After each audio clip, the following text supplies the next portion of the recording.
বন্ধু বান্ধৱীসকল কি খবৰ আমাৰ পাকঘৰলৈ আপোনালোকক স্বাগতম জনাইছো মই এটা নতুন ৰেচিপি লৈ আহিছো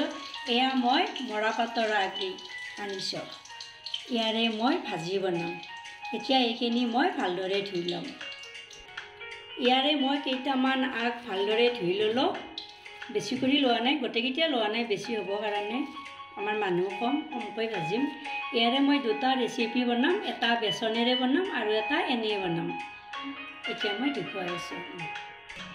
এতিয়া মই মৰাপাতৰ আগ কেইটামান এনেদৰে গাঁঠি দি ল'ম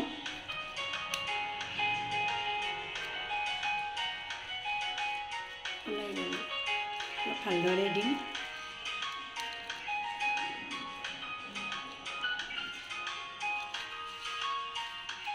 অলপ এনেকৈ মিৰিয়াই ল'ব লাগিব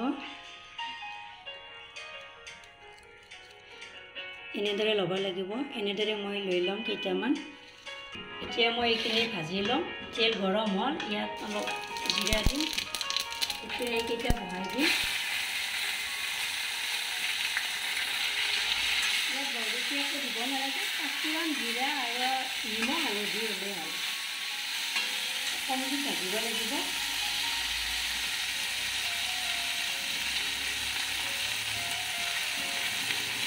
সোৱাদ অনুযায়ী নিমখ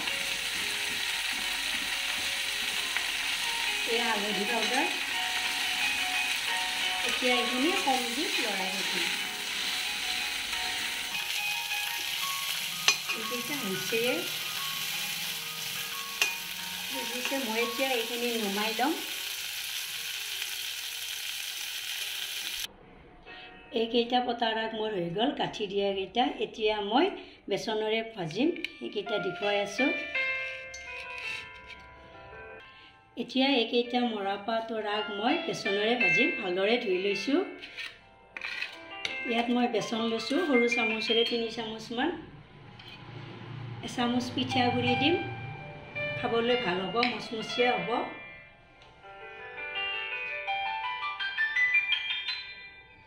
আৰু নিমখ দিলোঁ অলপমান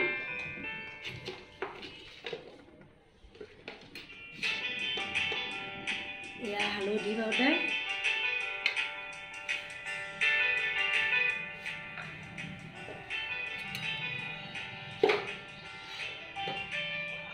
এয়া জিৰাৰ গুড়ি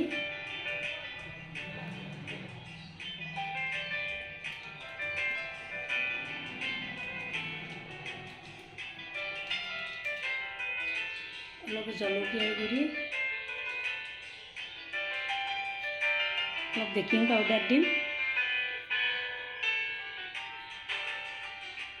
এতিয়া এইখিনি ভালদৰে মিহলি কৰি ল'ম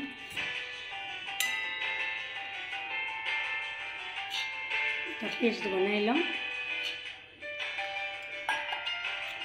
এনেদৰে বাৰু আপোনালোকে খাই পাইছেনে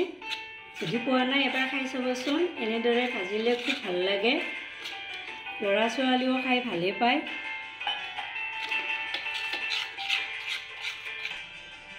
এইখিনি এনেদৰে পনীয়া কৰি ল'ব লাগিব এতিয়া মই মৰাপাতৰ আগকেইটা ইয়াত দি ল'ম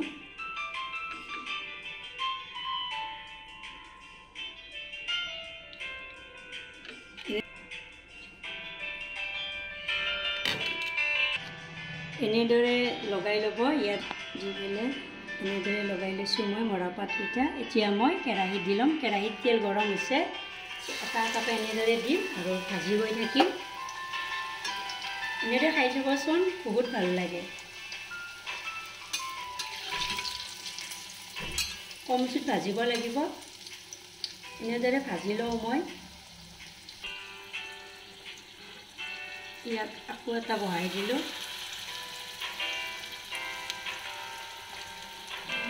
পিঠাগুড়ি দিয়াৰ বাবে খাবলৈ বৰ ভাল লাগিব মচমচীয়া হ'ব আপোনালোকে কৰ্ণফ্লৰো দিব পাৰিব আপোনালোকে বাৰু এনেদৰে বনাইনে কোনে কোনে এনেদৰে বনাই জনাবচোন আৰু কোনে কোনে মৰাপাতৰ আগ ভাজি খাই ভাল পায় ক'ব দেই মই কিন্তু খুব ভাল পাওঁ এনেদৰে মই গোটেইকেইটা ভাজি লৈ দেখুৱাই আছোঁ এতিয়া এইকেইটা মই উলিয়াই লওঁ ভালদৰে হৈ গৈছে আপোনালোকে যদি মৰাপাতৰ আগ এনেদৰে বেচনেৰে সৈতে খোৱা নাই এবাৰ সোৱাদটো চাব দেই, খাই চাব কেনেকুৱা লাগে আৰু খাই উঠি মোক জনাবলৈ নাপাহৰিব। আৰু এটা কথা, এই বেচনেৰে ভজা বস্তুবিলাক কিন্তু আপোনালোকে যেতিয়া গৰমে গৰমে থাকে, গৰমে গৰমে থকাতে ভাতেৰ সৈতে খাব, নহ'লে ঠাণ্ডা হোৱাৰ পিছত ইয়াৰ সোৱাদটো নোহোৱা হৈ যায়।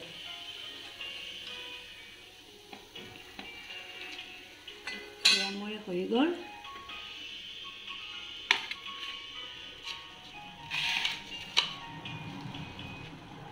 ধুনীয়া মচমচীয়া হৈছে, খাবলৈ নিশ্চয় সোৱাদেই হ'ব।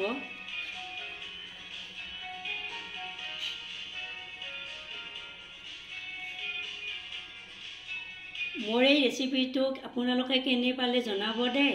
ভাল লাগিলে লাইক কমেণ্ট কৰিব আৰু মোৰ চেনেলটো ছাবস্ক্ৰাইব কৰি দিব। আজিলৈ আহিছোঁ, নতুন এটা ৰেচিপিৰ সৈতে মই অইন দিনত লগ পাম। ধন্যবাদ।